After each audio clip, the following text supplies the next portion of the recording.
Today I'm going to take a look at what us writers can learn from old Charlie Dickens' seasonal classic, A Christmas Carol. If you're unfamiliar with the story, it's about this miserable, Christmas-hating old man who is given the opportunity to change his miserly ways and save himself from hell, essentially. So to make things thematically parallel, I'm going to take myself on the same kind of soul-changing journey throughout the course of this video as we learn from Dickens' writing. I can be positively Scrooge-like and overly critical of some aspects of writing that I really don't care for. But by using examples from A Christmas Carol, I'm going to try and change my ways just like Scrooge did, and see the value in those kinds of writing that I don't usually like, just like Scrooge manages to change his ways and reform. So let's get started, and I'm going to start with cliches. Those overly used, frequently seen phrases that nobody really seems to like. So let us first assume that Dickens uses a cliche in A Christmas Carol, or nothing that follows will seem wondrous.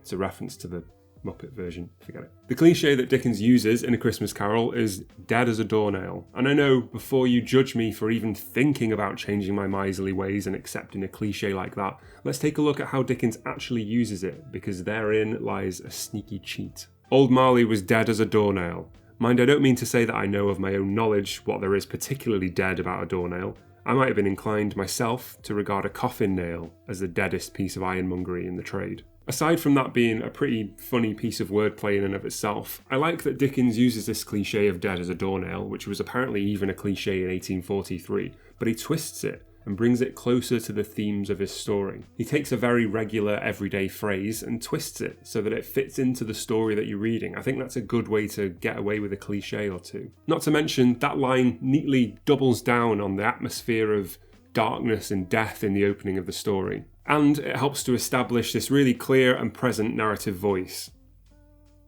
Having said that, I'm still miserly. I still don't think you should use cliches. On to the next thing.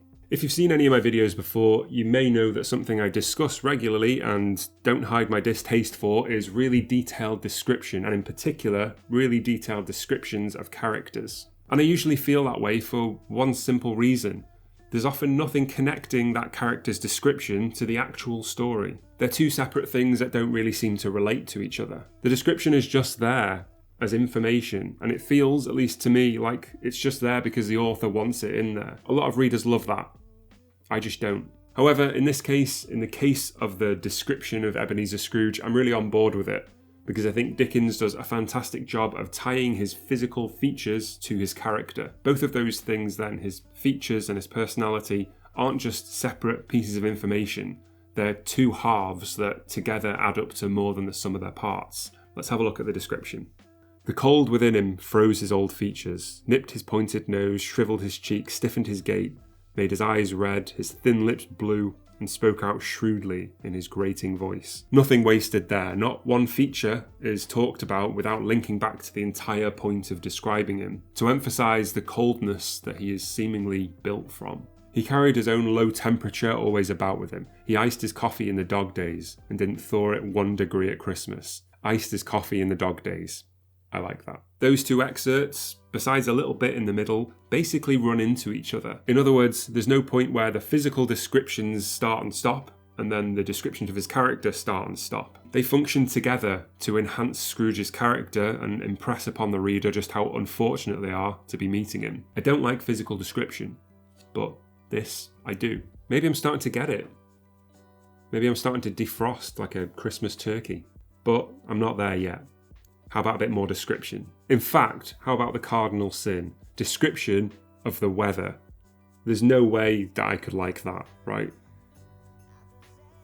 Well, there is this one bit. The fog came pouring in at every chink and keyhole, and was so dense without that although the court was of the narrowest, the houses opposite were mere phantoms. I love how this description takes something potentially boring, like the weather, straight into the realm of ghosts, with the word phantoms. Much like the character description of Scrooge, he's making this description an active part of the story. The fog isn't just sitting in the courtyard outside, it's invading, it's creeping in through the keyhole. If you can describe the weather in a way that isn't boring and actually adds value to your story, then you're onto a winner. We're not all Charles Dickens though. Look, I know I'm supposed to be embracing the kinds of writing that I usually hate, and I'm getting there, and I've got another point on that. But first, I want to talk about something that I always like in stories, and that's good dialogue. Take this bit for example. Scrooge is talking to his employee, his clerk, about whether it's fair for him to receive a day's wages for doing no work, referring to Christmas Day, of course. The way he presents the clerk's argument has a great amount of impact on the scene. "And yet," said Scrooge, "you don't think I'm ill-used when I pay a day's wages for no work?" The clerk observed that it was only once a year. A poor excuse for picking a man's pocket every 25th of December. Notice the difference in presentation. Scrooge's speech here is word for word, it's punctuated, it's in quotation marks, it's clear. The clerk's, however, isn't. It's indirect, it's reported speech. We know the meaning of what he said, but we don't know the words. I don't know about you, but to me that makes it feel like the clerk is quiet. He's beaten down, he's suppressed, maybe he even mumbled. It makes him seem nervous and unimportant and downtrodden in the face of Ebenezer Scrooge. His words don't have the same bite as Scrooge's, so that makes him seem squashed by the old man's anger. Far more effective, I think, than if Dickens had written, "But it's only once a year, sir," said the clerk. I just thought that was a neat trick for varying your dialogue, but okay. Back to the stuff I don't usually like, humbug and all that. I've got one more example. I'm not reformed yet, maybe this will do it. Let's talk about describing places. By now we've established I don't like description, you may have picked up on it. And descriptions of settings and places often don't really work with me. I see a vague image in my head, nothing concrete, and I end up just imagining what I want to imagine anyway. But the description of Scrooge's house in A Christmas Carol, that makes an impression on me. That I see very clearly. Maybe it's because it's not too detailed and it's kind of abstract in a way, but whatever the reason, it definitely painted a picture for me. So here it is. They were a gloomy set of rooms up a yard where it had so little business to be that one could scarcely help fancying it must have run there when it was a young house, playing at hide and seek with other houses, and had forgotten the way out again. There's so much personality in that, and yet barely any detail. Maybe that's why I like it. I'm almost thawed out. Against all the odds and my usual preferences, I've enjoyed a lot of description in this video, and even a cliche. I feel like one last thing should help me cast off my grumpiness once and for all. How about the single weirdest simile I've ever read in my life? That should do it. Marley's face had a dismal light about it, like a bad lobster in a dark cellar. What? Honestly, no clue whatsoever. If you can explain that simile, by all means, leave me a comment, enlighten me. But I think that's just about done it. I feel like a changed man. It's so obvious. I've been judging all this writing just really harshly.